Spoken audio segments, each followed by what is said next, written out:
autistic people of Reddit. What would you like everyone to know? Story 1, if I mention that I can't tell if you're joking or serious. Even if it's blindingly obvious that you're joking, I need you to bear with me when I ask, because sometimes it is so difficult to differentiate between a joke and a serious sentiment. Story 2, that autism isn't a one-size-fits-all diagnosis. It's a very broad, non-linear spectrum, more like a color wheel than a straight line. Also, just because you might not think someone looks autistic or you never would have guessed, doesn't mean they aren't. Chances are those people expend a lot of energy masking their autistic traits to fit in.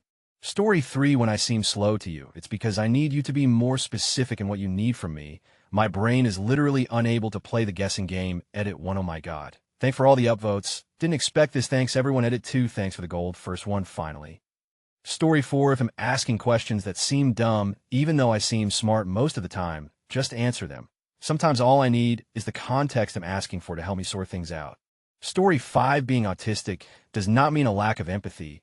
We may not express or process our feelings the same way as neurotypical people do, but it does not mean we don't have feelings. Story 6-0, info dumping. Opted to mention it because the sheer amount of horrid things that I have seen being aimed at autistic people for info dumping is nasty. We often get special interests in things and enjoy gathering information and talking to others about them. We find someone to talk to about it, and everything comes out. Talk your ear off for hours easily, and the details will often be very intricate. We don't mean anything other than being excited about the thing. We don't always catch on that you're not interested in the intricacies of George Carter's relationship with the Chiss ascendancy. Sorry, it's not us trying to show off, to look superior, being elitist, or gatekeeping. We're just excited over something we enjoy. Story 7, I understand your emotions. In fact, I understand them so well that my own emotions are influenced by other people's, and other people's emotions can easily overwhelm me. Emotional states of myself and others are easy to read, especially in voice tone and expression, but I don't get your body language at all. Yes, this isn't universal. I just get annoyed at the whole "you're all a social. You don't understand emotions," when in fact it differs for everyone. I can read other people's emotions easily, but not everyone can. I forget to put emotions on my face sometimes. Some people I know get overwhelmed more by their own. Some can't read expression or tone like I can. Some can read body language where I go blank. We're not one size fits all. Story 8, I hope this blows up because people on the spectrum need more of a voice on society. I want to know more because people aren't educated about this stuff. Great question. Story 9, we don't get autism from vaccines. Autism is not a disease. If you could get autism from vaccines, it would be contagious. We tend to notice the weirdest stuff or things in the background. Story 10, don't use autism as a slur or derogatory term. It is honestly incredibly hurtful to hear, especially because it spreads the misinformation that autistic and retarded are the same, which simply they aren't. Story 11, I can pay better attention to what you're saying if I'm not looking at you. So when my gaze wanders and I'm staring at the floor or the walls or anything but you, am listening intently. I just can't focus on looking at you or making eye contact and understand what you're saying at the same time. If I look at you, I won't hear you. If you call me on the phone, I will also not hear you. Phones stress me out. Story 12, please don't be one of those people who assumes autism means we have a high-low mental age. They'll be insulted if you talk to me like I'm 8. They'll be confused if you talk to me like Albert Einstein. Textures and sounds are painful. Sometimes even being touched can hurt. This world is very isolating for many of us. Some are too autistic for the NT world, and some aren't autistic enough for the special needs world. No, not everyone is a little autistic. You don't understand why how. Some of us may have flat tones and cannot express emotion, but we do feel, and the autism jokes sometimes make us sad and or angry. Meltdowns aren't tantrums. In a meltdown, you lose all awareness, and it can be very dangerous. Story 13, people who have bullied me in the past bullied me because I'm different, and they made me hate who I truly was. As I got older, I learned to love myself and learned to embrace my flaws. Story 14, I have 1,000-yard stare. If you feel like I'm staring at you, I'm either not, or I'm trying to cudgel my brain into coming up with something nice to say to you. Please don't treat me like I'm a creeper or a stalker, because it's hard enough to form anything approaching human attachments, and you yelling at me to stop staring is a blow to my self-esteem. Story 15, that not everyone with autism is like Rain Man. We can't all recite from memory what day of the week certain events happened, or a savant. However, we all have different strengths, and some of us have intense interests that we know a lot about. We are not a party trick for this either. Story 16, ever heard of autism hitting in plain sight? Next time they want to make one of your stupid autism jokes in class, keep that in mind. Someone is sitting in there already feel bad about having the diagnosis and being scared what people might think. It doesn't help us. It just makes us shot up even more. We are everywhere. You just doesn't see. Story 17. I have an autistic brother who hate anyone who touches him, talk to him, or attempt to look at him. Only his mom, dad, 3 brothers, and 1 sister who have 2 kids to talk to him or touch him or even stand behind him or in front of him. Story 18. Not everyone with Asperger's syndrome is out to be and our interests or hobbies do not define our personality as people. More so, I struggle with my emotions just like everyone else, and it is not like I'm not able to feel empathy. Story 19. High-functioning autism in women displays very differently than in men, which leads to many women being underdiagnosed or misdiagnosed, often with bipolar or BDP. It is believed that due to the expectations on girls from a young age, that high-functioning autistic females learn to mask and hide the things that make them stand out better than boys, which leads to women who seem fairly normal, if not a little quirky, but are trying really hard all the time to keep up this appearance. It is absolutely exhausting, and people are far less understanding when you have a meltdown because you seem so normal. Story 20. Contrary to popular belief, we're not psychopaths. That's been debunked eons ago. The fact that we oftentimes don't know what to do with that information doesn't mean we don't have empathy. Story 21. We mean well, but sometimes we say the wrong things and make everything worse. And I've got a relevant story. There's a guy at work whom I find attractive and enjoy talking to. We get along fantastically. He's married with kids, so I never hit on him or try to start anything. I keep it strictly platonic. About 2 weeks ago, his regular tool partner was absent, so I got partnered up with him for the first time in the 5 months I've known him. The first day we worked together, everything was great. We spent pretty much the whole day joking around, being smart asses to each other, and having fun. The second day, I stepped on his knee pad. We work outside all day, and when he got irritated with me, I sassed him and was a smart because I literally didn't realize that he was actually getting mad. Looking back, I was being a gigantic, but at the time I legitimately thought he was joking, and it wasn't until morning break that I realized he was mad at me. I tried to apologize, but I said the wrong things and ultimately shot myself in the foot, so I awkwardly worked in silence until lunch and didn't say a word to him unless he specifically asked me something. After lunch, he seemed to lighten up a bit. He offered me a red Starburst, and when we went into our prefab area and saw clothes on the table, he asked me if I thought 2 of our colleagues were banging each other in the shitters. Normally, I would have laughed and made some vulgar comments, but I was too baffled as to why he was making conversation with me. I was confused beyond belief. I simply couldn't understand why this guy who was mad at me would make a joke and try to have a conversation, so I just shrugged and said I didn't know. Was he still mad at me or not? I genuinely couldn't tell, and I didn't want to ask, so I stayed quiet for the most part. The next day, his regular tool partner came back, and I got paired with someone else. This was a little over 2 weeks ago, and I've been going out of my way to avoid him ever since because I'm worried that I up big time and that things between us will never go back to the way things were. Story 22. If we tell you we find something is offensive puzzle piece logo. Autism peaks. Light it up blue. Etc. Believe us. Don't argue with us that we are wrong, and it makes people's lives easier or whatever crappy excuse you want to use to ignore us. Some more examples of this is people first language autistic person versus person with autism. Some of us like one way and not the other, but no one else gets the right to tell someone they're identifying incorrectly. Functioning labels as well. High and low functioning are commonly used, but that can be really hurtful language. Instead, high and low support needs are preferred language for most of us. The reason for that is you never really know how well someone else is functioning. They may appear to be doing really well, but they may be doing therapies once a day and have a support team that takes the burden off of them at home like me. So when you see them shopping unassisted and doing okay, it doesn't mean they can function perfectly everywhere else. Honestly, this one is what gets me the most. What do you mean you can't do this labor-intensive favor for me? You were fine yesterday when I saw you, yes, and now I need to recover or risk a meltdown. Oh, and am a chronic over-explainer.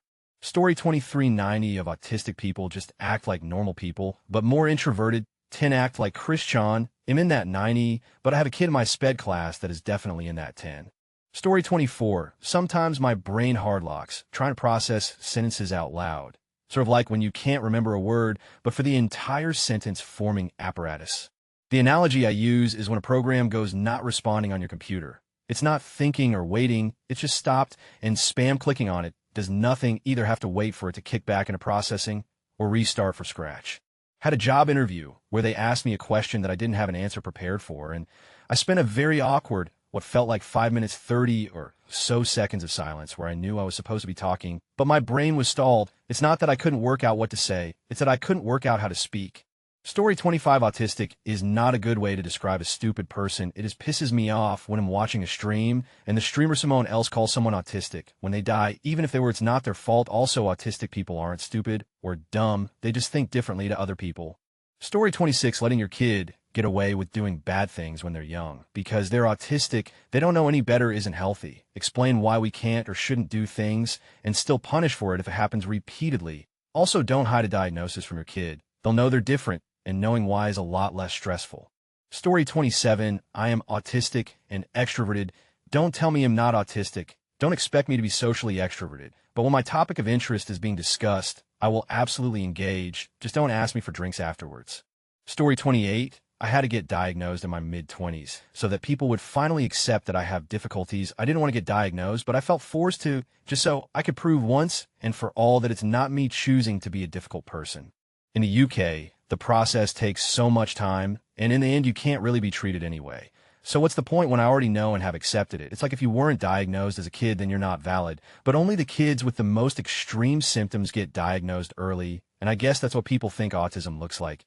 It really doesn't take much to adjust the way you interpret what I'm saying, or just to understand I might not be as clear as I want to be, but people will still overreact and misinterpret, despite knowing I have difficulty communicating.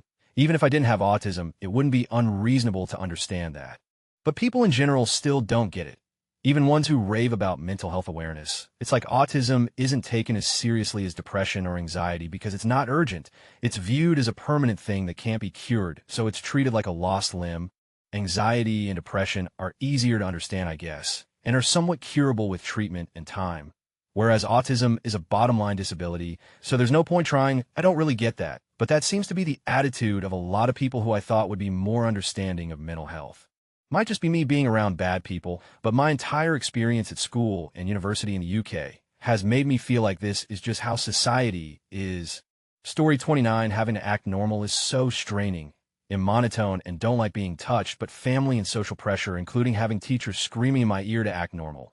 Not normal, but a non-disabled normal. I'm always multitasking, acting, dealing with sensory issues, sight, sound, and touch, and doing whatever I am. It's like being in the clothes for a gay person in a bigoted area, the stress broke me in different ways. I was also supposed to be the good autistic who could prove we were just as smart and worthy as normal kids. We're not all introverted. I love going out and talking to different people, trying new things. Physical activity can be difficult as we have coordination issues. I have trouble at jobs because I don't talk about my condition as I have been terminated for it or threats of termination. The people in charge who should do something about the discrimination are usually against me, or they treat me like I'm trying to freeload off the system. I have other disabilities and doctors, teachers, etc. only tell me it could be worse instead of being helpful. There's more if this gets enough attention. Story 30, we think differently. Yes, we operate differently, yes, but we are still human. We still have feelings. Treat us as a human person. But their special people thing won't even matter. Personality traits, ideals, bonds, flaws, dreams, we have them. We just need to work a bit harder or smarter.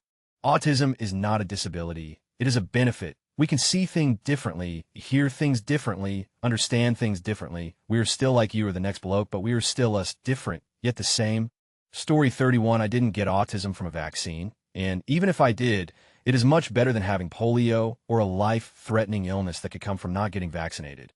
Story 32, I am not autistic, but the man I love is. I want anyone neurotypical to know that being in a relationship with a person on the spectrum requires a lot of patience and adaptation, but is so totally worth the effort. People on the spectrum are not emotionless robots, but in fact feel things very deeply. They just don't express it or show in traditional ways. I would like people to know that people with autism are very capable of being in relationships and shouldn't be written off as undateable just because of their disorder. Story 33, if I say don't touch me. Don't touch me. I don't care if it's rude. I don't care if your feelings are hurt. If I say don't touch me, it's because I'm already panicking and physical contact is likely to be highly painful and may even cause me to completely shut down. Story 34 and 27, don't treat me like I'm 10. Don't compare me with your 6-year-old autistic nephew just because I have an art degree and he likes coloring books. No, I did not ask for a fast pass to Disneyland because of my disability. Yes, I'm supposed to do it this way because the boss told me to do it that way. Yes, someone put that in the wrong place. No, it wasn't me. Stop interrupting me when I'm talking to customers. I know more about this than you do. I'm very high functioning. No one knew or noticed I had Asperger's. I told you in passing, and that changed the way you treated me for the rest of our working relationship. Story 35. I'm not sure if other people experience the same thing, but I'm not kidding when I say I have a lot of sensory issues. I get extremely nauseous from smells that most people wouldn't bat an eye at. If I'm somewhere loud, I can't filter out the sound of whoever is talking to me from everything else. I normally can't go anywhere without sunglasses because even when I'm indoors, sometimes it gets to be too much. If I'm not having a good time, due to overstimulation, I can become nonverbal, or at least close to it. The world is not kind to people with sensory issues. So if you see an autistic person wearing headphones all the time, or wearing sunglasses indoors, or stimmying for comfort, please just let them be. Story 36. You are my friend until you prove to me that I can't trust you. Also, I'm mentally all there, but in a different way to you. Think of it as a cube and cuboid that both have the same mass and volume. Story 37. We don't all stim. No, seriously, I know Tumblr's made into practically the most defining autistic trait, but not all of us do it. There's way more about being autistic than stimming. Also, stim boards are stupid. Story 38. Well, since nobody has said it yet, they'll just say it. Girls can be on the spectrum too, and milk doesn't cause autism. PETA, go back to your euthanasia caves. Story 39. If we freak out, it is because we are having trouble processing something. For example, I have texture problems, and if something happens, just give me space and time. Story 40. Unable to make eye contact when conversing with someone. Tend to have a lot of accidental eye contact with random people without realizing it often when just walking past them or whatever. Story 41. No, we cannot have a conversation while this song is blaring in the background. My brain is full of bees, and they're buzzing uncontrollably. Too much noise makes my hearing fuzzy like a set of very cheap speakers. They'll get upset and hyperventilate. Don't tell me to calm down. Story 42. Sometimes I get really upset about things that may seem small to you, but for me they might mean a lot. An example of this is that one day me and some classmates were doing a group project, and my classmate's letters looked like you, so I picked up a marker to fix them. Then she grabbed my hand and told me to stop because it was not important, and I got really upset. And when I was about to cry, she told me that I was exaggerating this whole situation, and they seem absurd to someone else, but to me it was really important. Story 43. I do not have autism. I am autistic. The vast majority of autistic people support identity first language. Ignoring us because your prof or whoever said person first language is shitty of you. Just because I can type does not mean I'm high functioning. Functioning labels are BS. You're just judging us by how well we can mask act allistic in public. Allistic is non-autistic. Autistic adults exist too. Other autists always understand autism better than caretakers, parents, etc. Yes, even the normal ones, there's no way to look autistic. I don't choose to have meltdowns. Saying I'm high functioning, not really autistic, asking where on the spectrum I am instead of listening to me or other autistics about autism makes you shitty. Story 44. Those autistic kid memes are seriously horrible and damaging to people's understanding of the spectrum. I have a pretty broad sense of humor, but autism is already really misunderstood, and those memes spread misinformation and make it way harder for us to educate people and help them understand how we operate. We function perfectly fine, and 9 times out of 10, you won't even know someone's on the spectrum until they tell you. I'm a bartender. I know a guy on the spectrum that works in construction. We're everywhere. Someone else already brought it up, but I want to elaborate on it. It's friggin' annoying hearing those statements of encouragement getting rampantly thrown around like autism is a gift, or everybody has a little bit of autism, and the likes. Why, this is how it feels from my experiences with friends and family. I'll let you in on my secret. I've got the autism. I don't make a big deal over it. I only mention it because it's relevant to the conversation, but maybe you want me to know that you're comfortable with my differences. Anyways, you want me to know that I'm the same as everyone else, and that there's nothing to be ashamed about. You sit on it for a while before deciding to say something to me about it. And the next time we run into each other, you find a right moment to wedge those awe-inspiring words into our conversation. You may be different, but it's because autism is a gift and you're unique. Hey, Race, my point of view, I hardly ever think about my autism. Yet here you're thinking about it way more than I ever do. I know you were planning out saying that because it's happened enough times with other people for me to recognize it with you. So were you thinking about my autism the whole time? Then is that what you think of when you see me, the autism I haven't mentioned in a while? So why did you bring it up all of a sudden unless it was on your mind? Does it bother you? Do you see it as a bad thing? Why else would you think that you need to make me feel better about it otherwise? I mean, autism isn't great, but I wasn't complaining about it. I wasn't looking for reassurance or encouragement. So why give it to me? It feels less like you're reassuring me and more like you're trying to reassure yourself that I'm a normal person. Everyone says like this, It's nothing to me any more other than a platitude. And I've seen the wrong people overly praise my autism just to make themselves look saintly and holier than thou. So how do I know you're not doing this? You care enough to say something, but not enough to say something that's actually meaningful. I'm paranoid from my experiences that you just want to look good in front of others, especially if it was said in a group setting. Obviously, some people are like that, and some people aren't, but those are the kind of things that run through my head, especially the thought that all you can see is my autism. Just talk to us like you'd normally talk to anyone. Edit, and if someone is actually feeling sad and self-conscious about their autism, try being more meaningful and saying something applicable to them. I guess I don't know about everyone, but I wish the world would quiet it down. When did everything become such a cacophony? Restaurants, people's loud, broken cars, purposefully loud exhausts, those diesel trucks. God, I can't stand those trucks with their clattery gear-driven cams and their seeming total lack of a muffler. And then you go somewhere to see anything, the performers come out, let's make some ooh-eyes easy. Let's not. Then the unintelligible screaming, yelling, whistling. I like music just fine, but this is just, well, noise. It's so hard to think or focus or even breathe. Story 45, why do I relate to all of these symptoms, but was never diagnosed with anything? That scares me. My whole life I've been hating myself for not being like other people and treated like any other normal person would be treated for making mistakes. Story 46, for me, the biggest issues are with the sensory issues.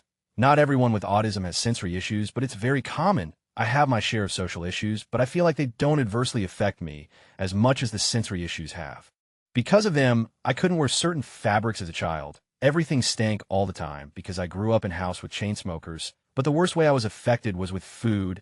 I developed an eating disorder known as ARFIDS, used to be SED, which is essentially extreme picky eating.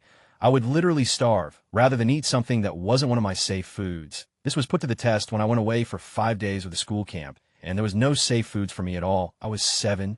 My mental illness didn't let me eat for 4 days. The night before we came home, I coughed up a chunk of congealed blood. I still didn't eat the next morning because the toast was too light and too cold. People don't realize how much of a slave you are to your senses. And when you have a condition that means you feel, taste, hear, smell, and see more intensely than most people, the world is so chaotic. Pair that with a social disorder, and it's almost impossible to be normal. I'm very lucky, though. Through my childhood, while I experienced some violence and bullying from other kids, it was no more than anyone else. And for the most part, one could either stand up for myself, or I had people around me who would stand up for me. Everyone knew I was different, and they'd tell me that to my face, but it was never a bad thing.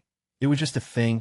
Story 47, if you think I'm being creepy or inappropriate, please just tell me. We have problems telling when things are crossing a line, and if you don't tell us directly or point these things out, then our behavior won't change. It's very hard for us to understand the nuances of social norms. Story 48, this is probably going to be buried, but I need to get this off of my chest. Just because I seem cold doesn't mean I really am cold. I feel feelings just like the rest of you. I empathize like the rest of you, but I can't let myself feel as heavily as others do. I do it to protect myself. If I let myself feel as much as possible, I wouldn't be able to handle it. I would constantly be an emotional wreck. I don't talk not because I choose not to, it's because I literally have little to no social skills at all. Don't get me wrong, if it's a subject I'm interested in, I could talk your ear off about even the smallest details in said subject, anything else, and my mind shuts down, goes blank, and the only responses I can give make it seem like I'm not interested in hearing what you want to say. I am, and want to learn more about the person that you are, but I can't portray it. There's so many things I want to talk about concerning autism, especially being on the spectrum, but I can't find the words to describe them. As someone earlier in this thread said, it's like we're a part of play, but everyone except us has the script. I just want evidence that I'm being heard, because I'm tired of telling people what my world's like only for them to not listen. I've ran it for long enough now, though. I just want to be heard more than anything, edit grammar and spelling. Story 49, sometimes I don't get jokes. It annoys me to no end. Sometimes don't pick up on sarcasm either. So when I make a joke or use sarcasm, I try my best to make it blatantly obvious that it's just a joke sarcasm. Story 50, if you make some comment about autistic screeching to express your own anger or frustration, then I'm never going to trust you to respect me as a person. Story 51, my little brother recently turned 6 and suffers from autism. I asked him what he wanted people to know. He replied, don't give chocolate to animals. It's bad. Story 52, him not on the spectrum, but my brother it is, and has always been completely inappropriate to make fun of someone with autism. Especially in 2019, the snickering BS will make me start a riot, and I don't care about the aftermath. I'm certain that as a family member, and not the only person who would I need people to know what you can get you rocked or embarrassed out here if you don't know how to act. Story 53, that I am not just looking for attention when I do wired. Those are my coping mechanisms that are usually intended to drown out overstimulation or replace it with less overwhelming stimulation. I'm sorry if it freaks you out, but learn to deal with mine and my fellow autistic person's habits. We have had to deal with your normal bullshit our whole lives. Story 54, sure, I may be a bit slow to understand social cues, but please don't act condescending towards me or pretend I'm stupid. Honestly, this is the reason I don't tell people that I'm high-functioning, because of treatment like this. Story 55, stimmying and meltdowns are not bad things at all. It basically helps us from avoiding a sensory overload and comforts us when feeling more heightened emotions than usual. Stimmying includes flapping hands, clapping, rocking, etc., walking back and forth, feeling certain materials like cloths and fur, fiddling with objects, etc. Sometimes when senses and emotions are so intense, it can lead to a meltdown, which can be very similar to a temper tantrum, the main difference being they happen when we are overwhelmed with the senses' emotions. Don't judge us for it or feel like it's bad behavior. You can tell when we're about to go into a meltdown, when we feel anxious, seek assurance from repetitive questions, and we are rocking very still. When this happens, make sure you use calming strategies, including calming music, fiddle toys, yes, even the fad of fidget spinners do help. Remove any triggers from the space. Make sure we're in a quiet, comfortable space for us to relax. Allow us to stim, if we need to, staying calm and relax yourself. When we're having a meltdown, stay calm, take us to a quiet space, and give us enough space. Ask us if we're okay. We will take a while to respond. Don't get angry if we take a while. Turn off loud music, dim bright lights, etc. I repeat this, make sure we're okay. Edit formatting. Story 56, when I don't get something, don't get frustrated. When I mess something up that seems simple, don't patronize me. When I miss an obvious social cue, don't beat me down. I'm doing my best, and chances are if you let me, I'll laugh it off with you. I know I'm not the same, and I play that to my strength because people often find my mix-ups at least a little funny. So I make them hilarious. Just because I'm autistic doesn't mean I'm inferior. It just means that I'm different, and that's beautiful in its own right. Story 57, I'm a highly functioning autistic teen, but I would still like people to know that social interaction still isn't a strong suit of mine. Eye contact is very difficult. Story 58, that knowing one autistic person does not make you an expert. Also, that it's a spectrum, so while Gary over there hates loud sound, I dislike weird texture. P.S. We can be smart too. I knew a teacher who heard I was autistic and promptly gave me an easier quiz and a bunch blocked the next math quiz. I was an A student. Edit also, I can't always follow sarcasm, even though I use it myself a lot, and I take things literally. Once in second grade, someone asked me to make a fire at recess pretend play, and I thought she was serious, so I spent the next hour trying to do just that. The EA had to come get me after lunch ended, because I was crying at disappointing my new friend. Give me a moment to process an answer to your sporadic question I didn't know I'd be asked. Don't take my second of hesitation as an unwillingness to answer. Story 59, autistic does not mean stupid. Like almost everything in life, autism is a spectrum. There are people who have a harder time than others. There is no one severity of autism. Story 60, first date, sitting, walking, side by side, good. First date, sitting across from each other, bad. Also, sometimes it's better to lie, doesn't make any sense whatsoever, or at the very least, one should not expect an autistic person to know when those times are. Story 61, if I'm doing something you don't like or with something weird, I probably don't know I'm doing it. Don't wait for me to figure out what I'm doing wrong. Tell me directly, otherwise I won't ever learn. Story 62, The Big Bang Theory is vicious and a parody. Take out the laugh track, and you get a bunch of terrible people continually and systematically abusing an autistic man. Call me Sheldon, and you're dead to me. Story 63, just because I've been able to train myself to act normal, read most social cues, and learn how to control my meltdowns, that does not mean that I don't have autism. It just means that I am high function. Social situations are still tricky to me. Certain smells and sounds make me feel sick, and I still need time to myself sometime to calm down and unwind. Also, anti-vaxxers make me so angry when they say that they would rather the child die from a curable disease than the possibility having autism, which also is not how that works. Nice to know that you would rather have me dead than had something which makes life a little harder for myself and those around me sometimes. Story 64, if this is the same for everyone, but you can me off, and for an hour it'll act like a, but once I calm down, I'm perfectly fine and zero anger toward the person. I just can't feel anger for long, ill meltdown. And once I'm calm, I'm in a better mood than usual. So I guess that's weird. Story 65, I am not a genius savant or a child brain idiot. I'm a guy who can understand things, who struggles. People don't see a middle ground. You get talked to like a child, and people expect too much from you. It's driving me mad. I cannot cook. It doesn't come easy, and everyone expects me to get it done easily.